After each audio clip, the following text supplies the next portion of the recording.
तुम्हारी जिंदगी का सबसे बड़ा झूठ ये हो सकता है कि तुम समझते हो तुम्हारे दिमाग में सिर्फ एक आवाज है, तुम अपने थॉट्स नहीं हो। और अगर ये सच है तो फिर तुम हो कौन?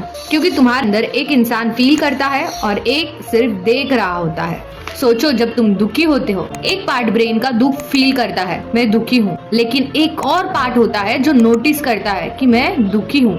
मतलब जब तुम गुस्से में होते हो, एक पार्ट गुस्सा फील करता है और एक पार्ट चुपचाप नोटिस कर लेता है। जैसे तुम देख रहे हो कि तुम गुस्सा हो रहे हो, पर मन से एक आवाज निकलती है कि हाँ, मैं गुस्सा हो रहा हूँ। Welcome to Mind Layers. यहाँ हम साइकोलॉजी को सिंपल, डीप और रियल बनाते हैं। चलिए समझते हैं आज का टॉपिक। साइकोलॉजी में इस सुपर पावर को मेटा अवेयरनेस कहते हैं। सिंपल लैंग्वेज में मेटा अवेयरनेस का मतलब है अपने थॉट, इमोशंस और बिहेवियर को रियल टाइम में ऑब्जर्व करने की एबिलिटी। यानी सिर्फ सोचना नहीं बल्कि अपनी सोच को देख पाना, सिर्फ फील करना नहीं बल्कि अपने फीलिंग्स को नोटिस कर पाना।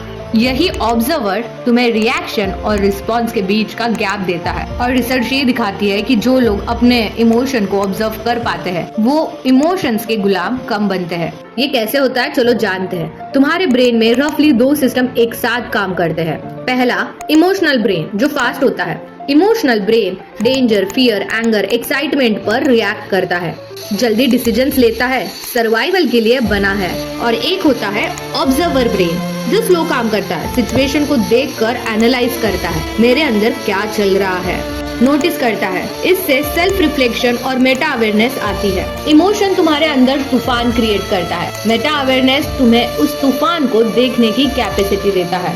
कुछ एग्जाम्पल से समझते हैं। जब समुंदर पार करना था, हनुमान पहले अपने पावर भूल चुके थे। तब जामवंत ने उन्हें याद दिलाया कि उनके अंदर कितनी शक्ति है। कभी कभी हम अपनी आइडेंटिटी, फियर और सेल्फ डाउट में इतने उलझ जाते हैं कि अपनी कैपेबिलिटी देख ही नहीं पाते। गौतम बुद्धा के पास एक व्यक्ति आकर गालियां देता है, बुद्धा रिएक्ट नहीं करते। बुद्धा एक क्लेवर लाइन बोल देते हैं, अगर कोई गिफ्ट दे रहा है और सामने वाला एक्सेप्ट ना करे तो गिफ्ट किसके पास रहेगा। ये ऑब्जर्वर माइंडसेट का क्लासिक एग्जाम्पल है। इमोशन आया, रिएक्शन पॉसिबल था, लेकिन पहले ऑब्जर्वेशन हुई। कुरुक्षेत्र सिर्फ बैटलफील्ड में नहीं हुआ था, कुरुक्षेत्र अर्जुन के दिमाग में भी हुआ था। एक साइड इमोशन थे, एक साइड अवेयरनेस, और शायद वही बैटल हर इंसान के अंदर रोज चलती है। अगर मेटा अवेयरनेस इतनी पावरफुल है तो सवाल ये है, इसे स्ट्रॉन्ग कैसे करें। साइकोलॉजी के अकॉर्डिंग मेटा अवेयरनेस कोई गिफ्ट नहीं है, ये एक स्किल है और हर स्किल की तरह इसे ट्रेन किया जा सकता है और इसे हम इजी 3 स्टेप से अचीव कर सकते हैं। स्टेप 1,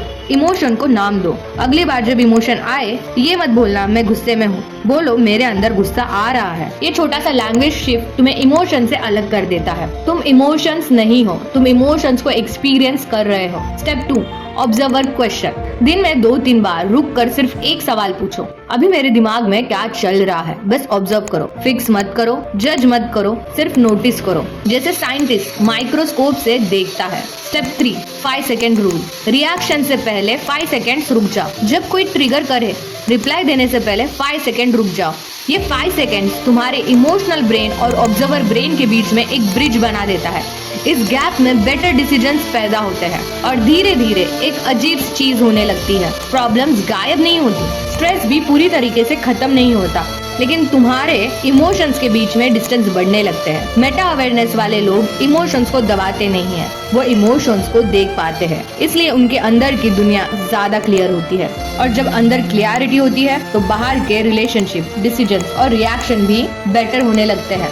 शायद इसलिए फ्रीडम का मतलब इमोशन को कंट्रोल करना नहीं है, फ्रीडम का मतलब ये है उन्हें देख पाना बिना उनके गुलाम बने। अगर ऐसे ही रियल लाइफ साइकोलॉजी समझनी है तो प्लीज चैनल को सब्सक्राइब कीजिए। तब तक के लिए सोच समझ कर सोचिए।